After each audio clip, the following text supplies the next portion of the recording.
पश्चिम बंगाल, तामिळनाडू, आसाम, केरळ आणि पॉंडिचेरीच्या विधानसभा निवडणुकीचे निकाल 4 मे रोजी जाहीर झाले.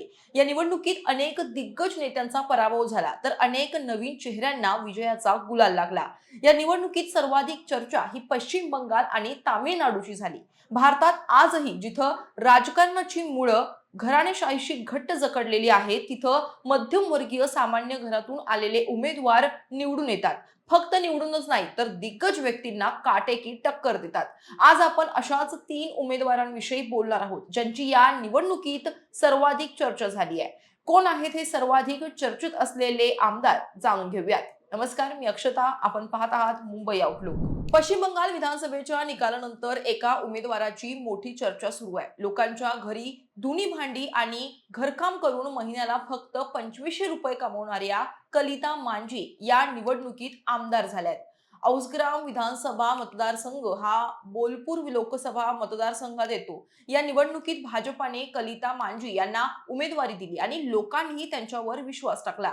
कलिता यांना तब्बल 1,07,692 मते मिळाली असून त्यांनी टीएमसीच्या श्यामा प्रसन्न लोहार यांचा 12,535 मतांच्या फरकानं पराभव केला. कलिता मांझी या सर्वसामान्य कुटुंबातील आहेत. त्यांच्या कुटुंबाची कोणतीही राजकीय पार्श्वभूमी नाही. त्यांना आर्थिक अडचणींमुळे शिक्षणही सोडावं लागलं होतं. आपल्या कुटुंबाचा उदरनिर्वाह करण्यासाठी त्या लोकांच्या घरी जाऊन धुणी भांडी आणि घरकाम करायच्या. त्यांचे पती प्लंबर म्हणून काम करतात. गेल्या दशकापासून कलिता मांझी या समाजकारण आणि राजकारणात सक्रिय होत्या.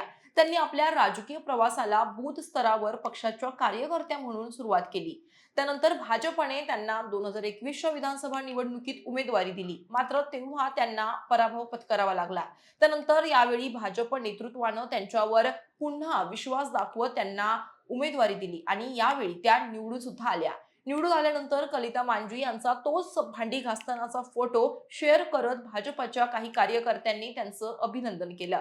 दुसरीकडे सर्वाधिक चर्चेत असलेल्या आमदार आहेत रत्ना देवनाथ. तुम्हाला लक्षात असेलच, कोलकाताच्या RG कार मेडिकल कॉलेजमध्ये झालेलं ते कांड, रुग्णालयातील महिला डॉक्टरवर आधी अत्याचार, नंतर तिची निर्घृणपणे करण्यात आलेली हत्या, या घटनेवर संपूर्ण देशानं हळहळ व्यक्त केली होती. याच घटनेतील पीडित तरुणीच्या रत्ना देवनाथ या आई आहेत. त्यांना पश्चिम बंगाल विधानसभा निवडणुकीत भाजपने तिकीट दिलं होतं.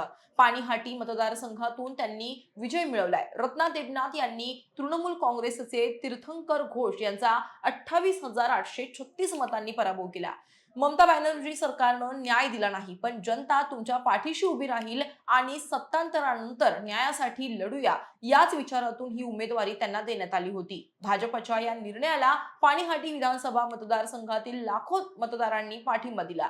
रत्ना देवनाथ यांनी सुद्धा ममता बॅनर्जी सरकार विरोधात जोरदार प्रचार मोहीम राबवली. राज्यात महिलांवरील वाढत्या गुन्हेगारीवर लक्ष केंद्रित केलं. त्यांनी मतदारांपर्यंत पोहोचण्याच्या आपल्या प्रयत्नांमध्ये हा मुद्दा केंद्रस्थानी ठेवला होता. पंतप्रधान मोदींनी सुद्धा स्वतः रत्ना देवनाथ यांच्यासाठी प्रचार केला होता. रत्ना या आपल्या मुलीच्या नावानंच व्यवसाय करतायत अशी टीका त्यांच्यावर करण्यात आली होती. एवढंच नाही तर धमक्या, मारामारी या सगळ्यानंतर जनतेनं सर्वांच्या मुलींच्या रक्षणासाठी लढणाऱ्या एका आईच्या पदरात मतांचं दान टाकलं. 5 राज्यांच्या विधानसभा निवडणुकीत तामिळनाडूच्या राजकारणात मोठं सत्तापालट झालं. अवघ्या 2 वर्षांपूर्वी स्थापन झालेल्या एका पक्षानं तमिळगा वेत्री कळघमने म्हणजेच TVKने सुरुंग लावला. एका नव्या राजकीय युगाचा इथं उदय झाला. सुपरस्टार थलपती विजयनं आपल्या पहिल्याच निवडणुकीत थेट मुख्यमंत्री पदापर्यंत मजल मारली. या निवडणुकीत जेवढी चर्चा विजयची झाली, तेवढीच त्याच्या मोठ्या मनाची सुद्धा झाली.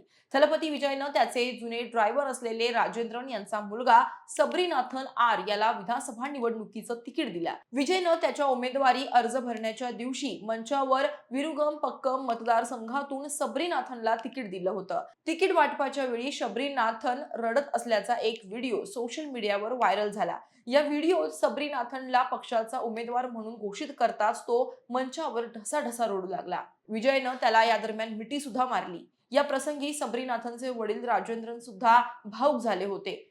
सबरीनाथन यांनी चेन्नईमधील विरुगम पक्कम विधानसभा मतदारसंघातून 27,086 पेक्षा जास्त मतांच्या मोठ्या फरकानं विजय मिळवला.